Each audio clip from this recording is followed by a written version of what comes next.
princess of evil? You're going to destroy the Power Rangers. Hello? Cut me some slack. Or knock knock.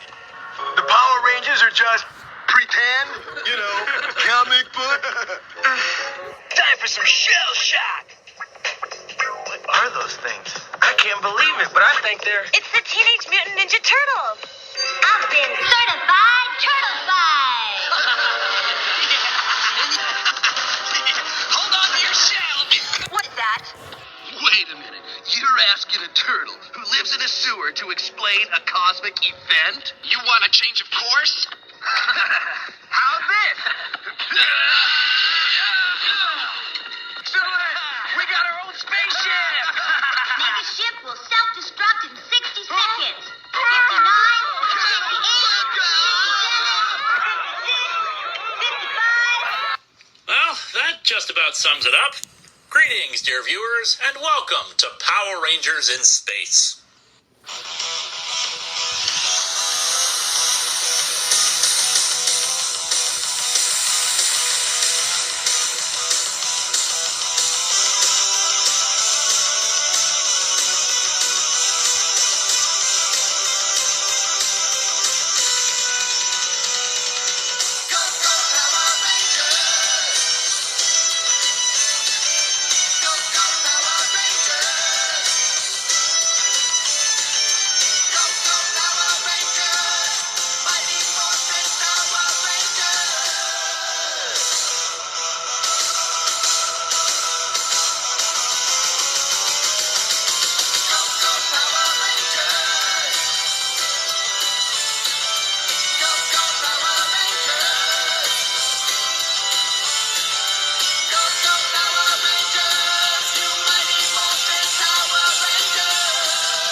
Behind the scenes of Power Rangers Turbo, as I said last episode, there was some discontent in the production team about how to proceed with the Sentai footage they had. But if the idea of adapting a parody of Sentai into Power Rangers proved difficult, Mega Ranger, the Sentai that In Space was based on, proved even more difficult. Early production information that Saban had received about the series showed spaceships, concepts for space-themed designs, and the idea of fighting an evil alien force in the depths of space. The actual Sentai was nothing like that. No, in fact, the group never left Earth. Mega Ranger was a video game and device-themed Sentai. While they did have 4 spaceships that converted into Megazords, they never left Earth orbit. To make matters worse, the staff for the series had a reduced budget because of Turbo.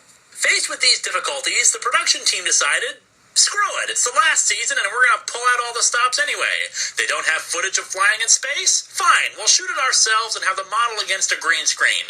It looks terrible, but who cares? Move on. Something that sometimes people forget is that you don't need great special effects in order to carry a great show or movie.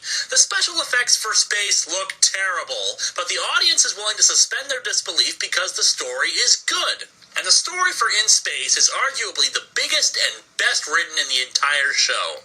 The season begins with a two-parter from out of nowhere. At the Sumerian planet, there's a gathering of the United Alliance of Evil. All the villains of the show are here. Zed, Rita, Master Vile, Mondo, Machina, General Havoc, and of course, Divatox.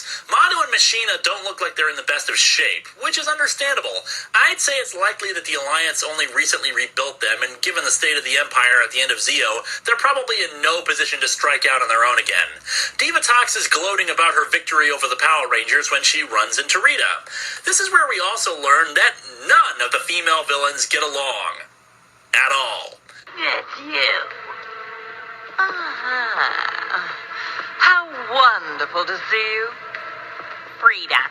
It's Rita! So, still after the Power Rangers? Of them. Really, Frida, you must get out of the dumpster more often. I've destroyed those Power Rangers! Well, somebody had to. Though I've got to say, after all the crap with Divatox last season, it is quite a refreshing breath of air when Rita tries to attack Divatox with her staff. However, the blast is intercepted by a new villain in silver and black leather. This is Astronema, and she really makes a good first impression in these early scenes. Silent, menacing, and mysterious.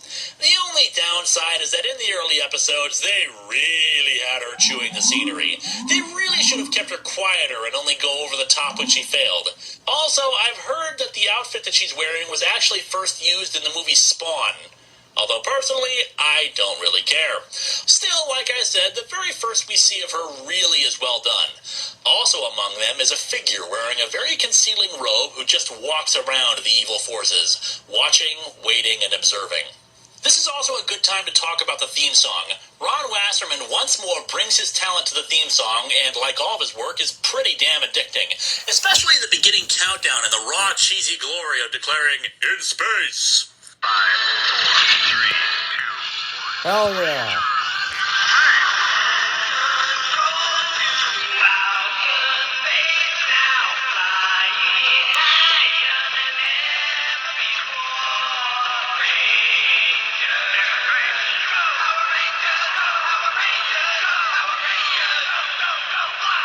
Also, a nice touch for the first episode is that Divatox is still listed as a villain, and the new Red Ranger isn't revealed. The rest of the music is mixed for me. It doesn't have quite the same epic rock feel as previous seasons, though there are some fights where we see it come back, including a weird version of Go-Go Power Rangers that I've been unable to find.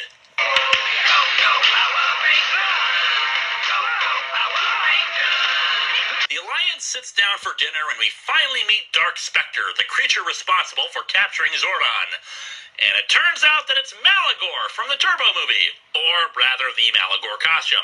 Yeah, cost-saving measures, I know. But every time I see him, I just wonder why they're fighting Malagor again. Malagor explains that he's put Zordon in a lava chamber that will slowly extinguish his power and destroy him. Zed proposes a toast to Dark Spectre and everyone drinks. Except the figure in the cloak. When Divatox asks why he didn't drink, Astronema points out that he's a spy, and the evil forces get to work. Goldar pulls off the guy's cloak and reveals a Red Ranger. Everyone is disbelieving of this, and the Ranger leaps onto a galaxy glider and flies off. Dark Spectre says that the Ranger has to be caught before he tells anyone about Zordon, and both Divatox and Rita volunteer. Excuse me, your evilness. Let me go after him. I assure you, Can it, sister? You couldn't catch a cold. Let me go for him. Hi. Remember me? You remind me so much of my fiancée. However, Dark Spectre doesn't want any of their shenanigans and charges Astronema with the task of finding and destroying the Ranger. Back in the shuttle, the Rangers gaze out into the vastness of space, still in pretty bad shape after what happened at the end of last season. TJ asks Alpha how much longer, but it seems Alpha's voice chips were damaged in the explosion, so he can only speak in gibberish. Before they can worry about it for too long, the shuttle comes across a vessel in space that brings them on board. This is the Astro Megaship, the home of the Red Ranger we saw earlier. It's also equipped with the artificial intelligence named Deca, who observes the group as they come on board. The Rangers explore the ship and eventually come to the bridge looking for answers. The Red Ranger arrives, but believes that the Rangers are an attacking force, despite the group's pleas. The Rangers get trapped down below as Astronema attacks the megaship, disabling the ship's engines. The Rangers manage to repair the engine, convincing the Red Ranger that they're on the up and up. Despite that, they crash on a nearby planet. Astronema lands, releasing her foot soldiers called Quantrons. Quantrons are a huge step up from the Piranatrons. They're sleek and silver. They're carrying around huge blades, and instead of random imitation fish noises, we've instead got a highly synthesized voice to give them a very robotic feel.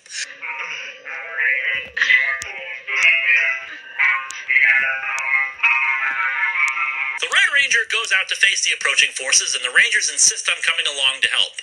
They fight valiantly, but it's pretty apparent that without their powers, they're outclassed. The Red Ranger, however, manages to fight them off. He demorphs, revealing Legolas. Oh, wait, it's Andros. Surprisingly, he's human. Earth isn't the only place where humans live. Yeah, but it's also kind of strange that evolution should just happen to create humans on two different planets. Still, budget and all. He explains that he's from a space colony called KO-35. Ashley clearly crushes on him, a relationship that'll develop over the season. Andros tells them about Zordon's situation, but refuses to let them help him because of their inexperience in space. Alpha's voice is repaired, but now instead of the jive talk, it's back to a more high-pitched voice. It's not the same as Alpha 5's voice, but it's better than the original Alpha 6 one. I can speak again. This is fantastic. I thought I'd never be understood again. Yippee! I don't have a computer chip with his old voice. Oh, that's all right, Andros. I'm quite happy with this one, thank you. The Rangers head back to the shuttle, but Alpha is missing. Turns out he stayed behind on the megaship to convince Andros to join with the others. It works, and he heads back to pick them up. The Quantrons attack again, capturing the Rangers and letting them meet Astronema for the first time. Andros saves them and comes out of the ship, giving the four their astromorphers. The only major changes here are that TJ becomes the Blue Space Ranger and Carlos the Black Space Ranger. I like the Space Ranger uniforms. They're pretty simple and streamlined, along with helmets that have a very alien look to them, I like if them that makes too. any They're sense. pretty awesome. I admit I don't quite understand the color squares on the front of the outfit, but otherwise they're cool. Astronema launches another attack with fighters, and the Rangers head back to the megaship. Alpha hooks the power chamber black box into the megaship, revealing that the shuttle and the megaship were always meant to hook together to form the Astro Megazord as part of a plan set up by Zordon. This actually makes sense. I never did understand why the Nasada director was so quick to trust Justin's word that the Power Rangers needed the shuttle, but it'd make sense if Zordon had contacted him in advance and made sure that the Rangers could use it in the event of an emergency where they needed to head into space. The Astro Megazord is pretty cool too. As opposed to previous Megazords, it's just two objects, the megaship and the shuttle, instead of 5 Zords. Sometimes simplicity is best, especially in this case, where they use it to destroy the attacking spacecraft. The Rangers head back to Earth to make repairs to the megaship, Andros giving them spiffy little uniforms as well. Astronema, however, follows behind them, swearing to destroy the Earth as well. From out of nowhere is a superb start to the season, setting up how the Rangers get their powers and establishing the new status quo. This is a much better example of the team growing up than seen in Turbo. They have no mentor or wise sage to consult, they only have each other. Andros brings something new to the table as the lead Red Ranger, but also partially serving the mentor role because of his experience as a Space Ranger. And Alpha remains on hand to run the megaship whenever they go off on a mission.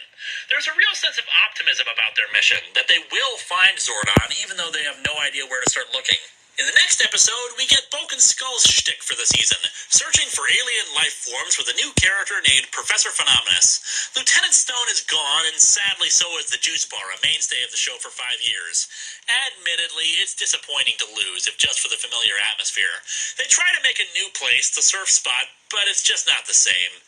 Not sure why they let go of Stone. My only guess is they ran out of ideas for Bulk and Skull to piss him off. Phenomenus is a genius, but hampered by his own occasional bumbling behavior, but as such, he makes a good match for Bulk and Skull. Because Bulk and Skull's final development comes in this season, and in fact is a plot point, I'm going to explore their growth as it comes instead of waiting until the end like usual.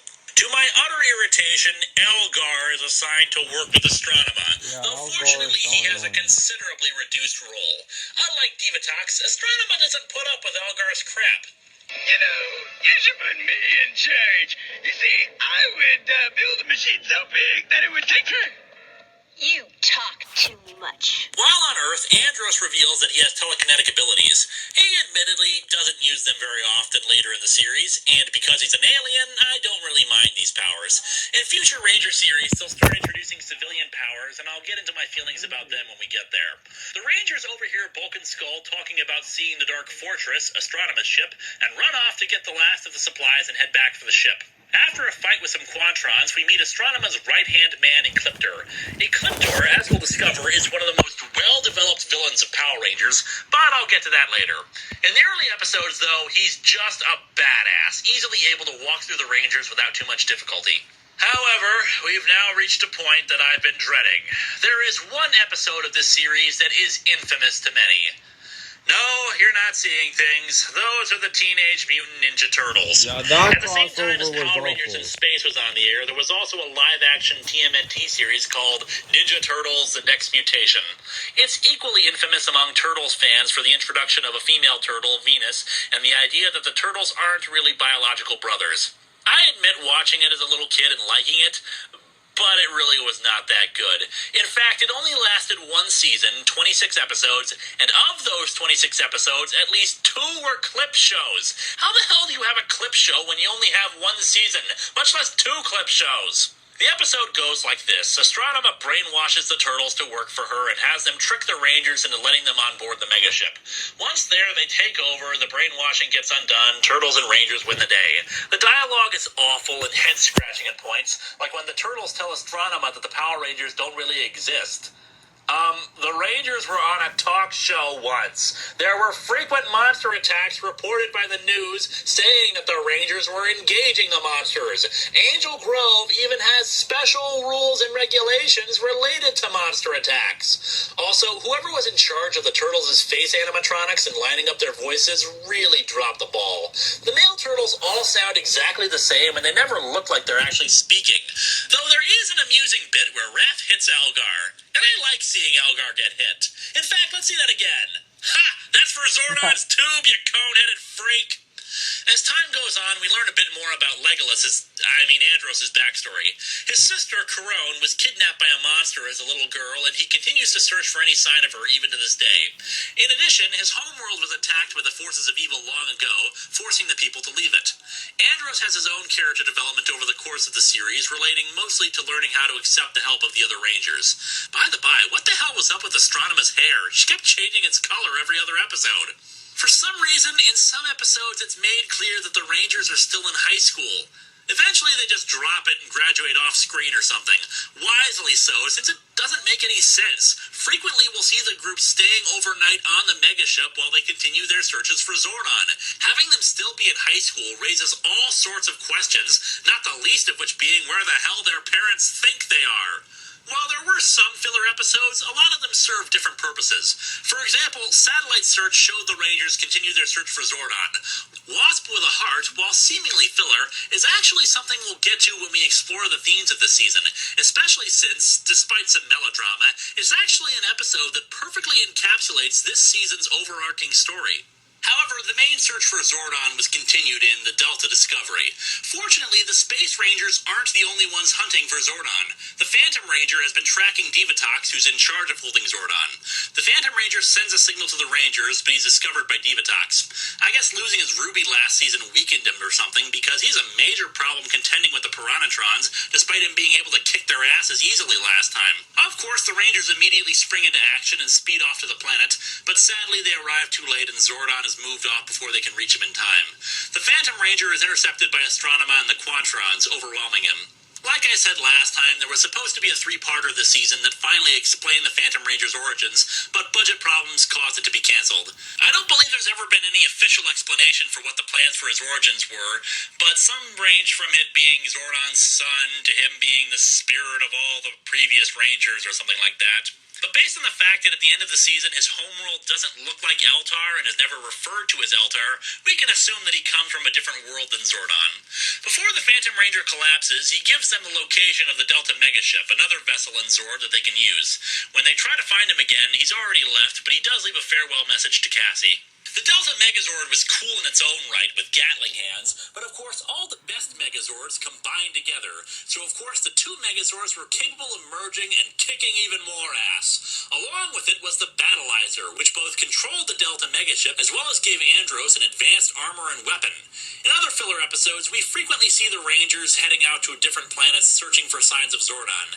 Now, this would get sidetracked for some reason, but at least the Rangers were making an effort in checking planets. We're gonna go check out a planet in the Dagobah system. We'll be back maybe a couple hours. And hell, if Yoda can't help them find Zordon, who can? As time goes on, we also meet Darkonda, a treacherous bounty hunter who once worked with Ecliptor. While Ecliptor is more of a dark knight, Darkonda is gleefully evil, delighting in causing pain and continually making plans to benefit himself. After Darkonda manages to trick Astronema into letting him serve as Ecliptor's equal, Andros studies the video record of his sister's kidnapping and realizes that it was Darkonda who took her. Andros follows Darkonda